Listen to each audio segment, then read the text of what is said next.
Hello guys, welcome back to the channel. Myself Sonia Kaushik. और आज की वीडियो में हम पाइथन का एक simple but super useful beginner project बनाने वाले हैं जिसका नाम है पाइथन कैलकुलेटर। अगर आप पाइथन के बेसिक सीख रहे हो या कोडिंग जर्नी स्टार्ट करी है तो ये प्रोजेक्ट आपके लिए बिल्कुल परफेक्ट होने वाला है। क्यों? क्योंकि इसमें हम बिल्कुल बेसिक से चीज़ें सीखने वाले हैं कि इनपुट कैसे लेते हैं, ऑपरेटर्स का कैसे यूज़ करते हैं, इफ एल्स कंडीशन कैसे अप्लाई करते हैं और बेसिक लॉजिक को कैसे यहाँ पे यूज़ करते हैं। और सबसे अच्छी बात ये है कि ये पूरा प्रोजेक्ट बिगनर फ्रेंडली है, यानी कि ना ही आपको यहाँ पे कोई GUI बेस्ड चीज़ें मिलेंगी, ना हम यहाँ पे कोई एडवांस कॉन्सेप्ट अप्लाई कर रहे होंगे। सिर्फ सिंपल तरीके से हम कैलकुलेटर कैसे बना सकते हैं स्टेप बाय स्टेप, उसको आज की वीडियो में हम कवर करेंगे। So without wasting any time let's start the project. ठीक है, तो सबसे पहले अब हम अपनी स्क्रीन पे आते हैं। तो हमारे पास यहाँ पे VS कोड ओपन हो रखा है जिसमें मैंने यहाँ पे एक फाइल बना रखी है पाइथन प्रोजेक्ट के नाम से। अब सबसे पहली चीज़, अगर मुझे यहाँ पे कैलकुलेटर बनाना है तो उसमें से सबसे बेसिक चीज़ क्या होगी कि मुझे यूज़र से इनपुट लेना पड़ेगा। ठीक है, तो मुझे यहाँ पे यूज़र से इनपुट लेना पड़ेगा और जो इनपुट होगा वो एटलीस्ट 2 होने चाहिए, तभी हम उसके ऊपर कोई भी सिंपल अर्थमेटिक ऑपरेटर वाला कैलकुलेटर बना सकते हैं। हम यहाँ पे सिंपल कैलकुलेटर बना रहे हैं, यानी कि इसमें सिर्फ और सिर्फ अर्थमेटिक ऑपरेटर यहाँ पे होंगे। ठीक है, तो उसी के हिसाब से हम यहाँ पे फटाफट 2 इनपुट ले लेते हैं। num1 float input, enter your first number। ठीक है, सो सेम चीज़ को मैं यहाँ से कॉपी कर लेती हूँ और इसको यहाँ पे पेस्ट कर लेती हूँ। एक एक करके हम चीज़ों को भी समझते जाएंगे।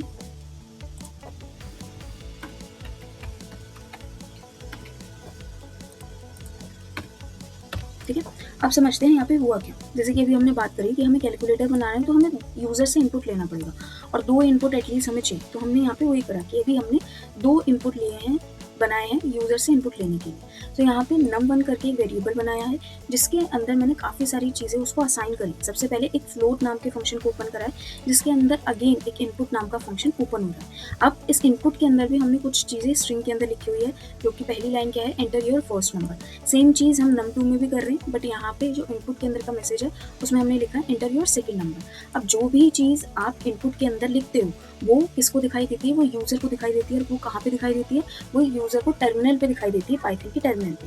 अगर मैं इस कोड को अभी यहाँ से रन करूँ तो ये जो पहली इन्फॉर्मेशन मुझे यहाँ पे दिखाई देगी वो क्या होगी, इनपुट का मैसेज। ठीक है, हाँ, जैसे ये। तो जो भी चीज़ है आप इनपुट के अंदर लिखते हो वो यूज़र को दिखाई देती है टर्मिनल के अंदर। पहली चीज़ मुझे इनपुट के बारे में समझे। दूसरा, नाम से क्लियर है इनपुट, यानी कि कोई भी चीज़ अगर मुझे यूज़र से लेनी है तो पाइथन में हम इनपुट नाम के फंक्शन का यूज़ करते हैं और ये पहले से ही प्री डिफाइंड फंक्शन होता है। ठीक है, सो उसके बाद मेरे पास यहाँ पे फ्लोट फंक्शन भी लिखा है। अब इसको समझते हैं। देखो, जब भी इनपुट जो है ना, जब भी इनपुट यूज़र से डेटा एक्सेप्ट करता है ना, सो वो हमेशा हमेशा स्ट्रिंग के अंदर एक्सेप्ट करता है।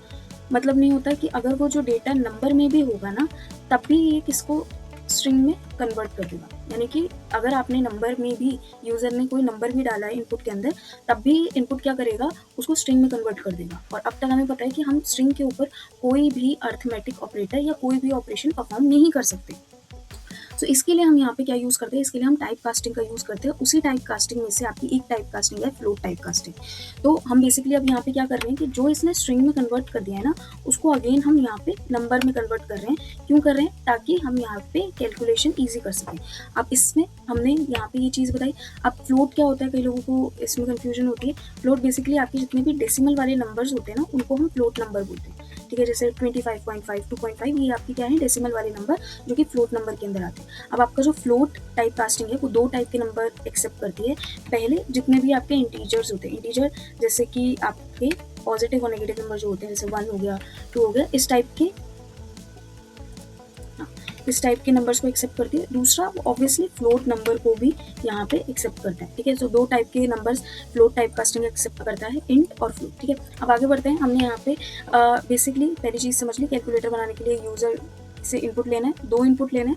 अब जब मैं यूज़र से 2 इनपुट ले लूँगी तो एटलीस्ट मुझे यूज़र को एक चीज़ और बतानी पड़ेगी कि आप यहाँ पे किस किस टाइप के ऑपरेशन परफॉर्म कर सकते हो, प्लस माइनस मल्टीप्लाई डिवीजन। और उसी के अकॉर्डिंग यूज़र अपना जो भी ऑपरेटर उसको परफॉर्म करना है उसको यहाँ से चूज़ करेगा। तो उसके लिए हम अगेन एक और क्या कहते हैं, वेरिएबल बना लेते हैं। ठीक है, ऑपरेटर नाम से, और यहाँ पे मैंने लिख दिया इनपुट और एंटर योर ऑपरेटर ऑपरेटर में हमारे पास प्लस माइनस मल्टीप्लाई डिवीजन, ठीक है। अब यहाँ पे हमने इनपुट के आगे टाइप कास्टिंग का यूज़ नहीं किया, क्यों? क्योंकि यहाँ पे हमें नंबर्स की नीड नहीं है, हमें यहाँ पे स्ट्रिंग की ही नीड है। अब एक चीज़ और, अब यहाँ पे ऑपरेटर के ऊपर ही, ऑपरेटर जो हमारा वेरिएबल है इसी के ऊपर हमारे सारे लॉजिक बिल्ड होंगे। अगर यूज़र यहाँ पे ऑपरेटर में प्लस चूज़ करता है तो हम इफ एल्स के अंदर प्लस माइनस के जो भी केसेस बनाएंगे तो उसमें से जो हमारा प्रोग्राम है प्लस वाले केस को एक्सेप्ट करके और जो प्लस वाला केस हमने बनाया है उसको यहाँ पे रन कर देगा। अब यहाँ पे हम लॉजिक लगाना स्टार्ट करते हैं। तो सबसे पहले मैंने लिखा if operator double equals two plus, ठीक है। फिर कॉलन, मैं एक और वेरिएबल बना रही हूँ रिजल्ट। रिजल्ट नाम के वेरिएबल के अंदर जितने भी रिजल्ट होंगे इफ एल्स के वो सारे स्टोर होते रहेंगे एक एक केस के अंदर। सो num1 प्लस num2। ओके, अब समझते हैं। इफ यानी कि अगर ऑपरेटर के अंदर यूजर प्लस को चूज करता है तो क्या होगा उसका रिजल्ट, num1 और num2 को आप क्या कर दोगे, प्लस कर दोगे, ठीक है। ऐसे हम दूसरा करते हैं elif। elif operator double equals to minus colon result equals to num1 minus num2, ठीक है। सो elif यानी कि इसके अलावा इफ़ नहीं है तो अगर इफ़ वाली कंडीशन ट्रू नहीं होगी तो हमारा जो प्रोग्राम है नीचे की तरफ जाकर के चेक करेगा। अगर आपको पता हो तो पाइथन हमारा 1 बाय 1 कोड को चेक करता है और उसके अकॉर्डिंग जो भी ऑपरेशंस होते हैं उनको परफॉर्म करता है। सो अगर फर्स्ट वाला लॉजिक कंडीशन से मैच नहीं होता है तो पाइथन क्या करेगा, सेकेंड लाइन के कोड पे जाएगा और उससे कंडीशन को मैच करना लगेगा। अगर यूजर ने प्लस नहीं डाला, माइनस डाला है तो प्लस वाली जो कंडीशन फॉल्स रहेगी।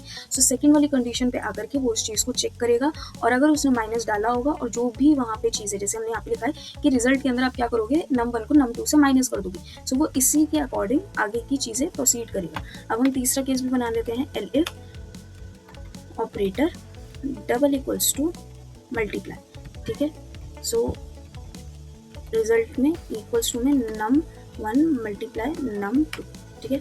अब एक last case, elif operator equals to division, ठीक है। अब इसमें ना हम नेस्टेड इफ का यूज़ करेंगे।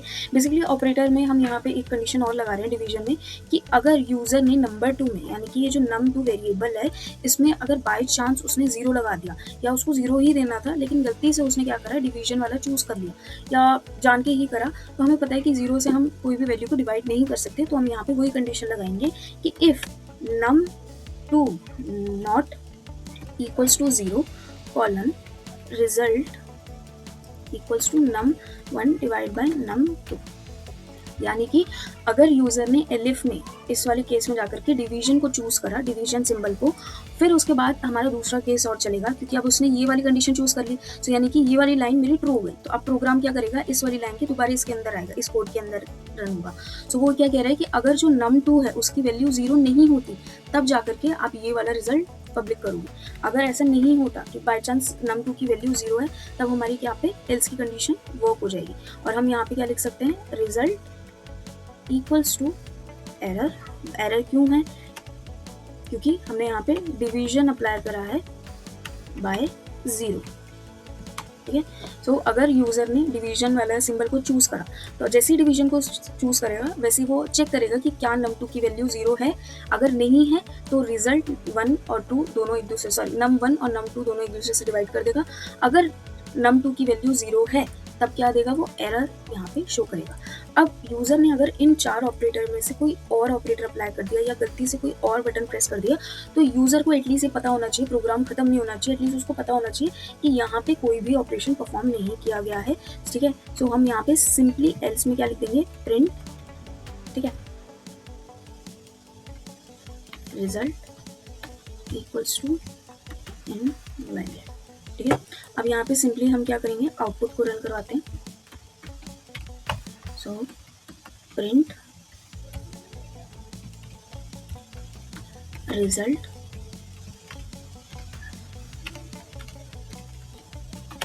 ठीक है। अब हमने हमारे पूरा प्रोग्राम हो गया, एक करके हम इसको रन करते हैं। मैं टर्मिनल फिल कर देती हूँ, ओके, दोबारा से रन करते हैं।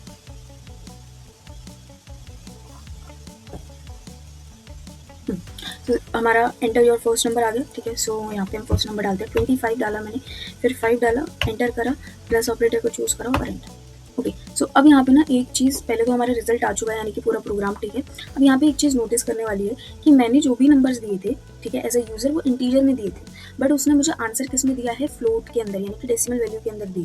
अब ऐसा क्यों हुआ इसको समझते हैं। देखो अब हमने यहाँ पे क्या करा था कि हमने यहाँ पे जो टाइप कास्टिंग का यूज़ करा था वो थी फ्लोट, तो इसीलिए उसने मुझे फ्लोट में आंसर दे दी ठीक है। अगर मैं इसको हटा करके इंट लगाती तो वो इंट में आंसर देता, लेकिन अगर आप यहाँ पे इंट टाइप कास्टिंग का यूज़ करते हो तो वो फ्लोट नंबर को, यानी कि सिर्फ अगर इंट टाइप कास्टिंग का अगर आप यूज़ करते हो तो सिर्फ और सिर्फ वो इंटीजर वैल्यू को अप्लाई होने देता है या फिर इंटीजर वैल्यू को ही एक्सेप्ट करता है ठीक है। अब उसके बाद क्या है, हमने देखा कि हम यहाँ पे फ्लोट कर रहे थे तो हमें दो वैल्यू मिल रही थी कि हम दो वैल्यू एंटर कर सकते हैं, कौन कौन सी, इंटीजर और फ्लोट। सो अगर ऐसा कोई केस है जिसमें मुझे वैल्यू यानी कि जो रिजल्ट है वो भी उसी हिसाब से मिले जिस तरीके की मैंने वैल्यू डाली है एज अ यूज़र, तो उसके लिए हमारे पास एक यूनिवर्सल टाइप कास्टर होता है। वैसे आप जितने भी डेटा टाइप पढ़ते हो पाइथन में उन सब की टाइप कास्टिंग के लिए अलग टाइप कास्टर होता है, बट यहाँ पे नंबर्स के लिए हमारे पास एक यूनिवर्सल टाइप कास्टिंग होती है जिसका नाम होता है आपका इवेल। इवेल में आप तीनों टाइप के नंबर्स का यहाँ पे यूज़ कर सकते हो, सबके लिए अप्लाई होती है। भले ही अगर आप कॉम्प्लेक्स नंबर को यूज़ करो तब भी यहाँ पे कोई एरर नहीं आएगा, फ्लोट भी एक्सेप्ट करता है ये और ये इंटीजर को भी एक्सेप्ट करता है, यानी कि तीनों तरीके के नंबर्स के लिए हमारे पास एक परफेक्ट टाइप कास्टिंग होती है विच इज़ इवेल। अगर मैं यहाँ से फ्लोट को हटा करके इवेल का यूज़ करूँ और यहाँ से भी इवेल का यूज़ करूँ तो, और अब मैं इसको यहाँ से रन करती हूँ, एक बार मैं दोबारा रन करती हूँ इसको।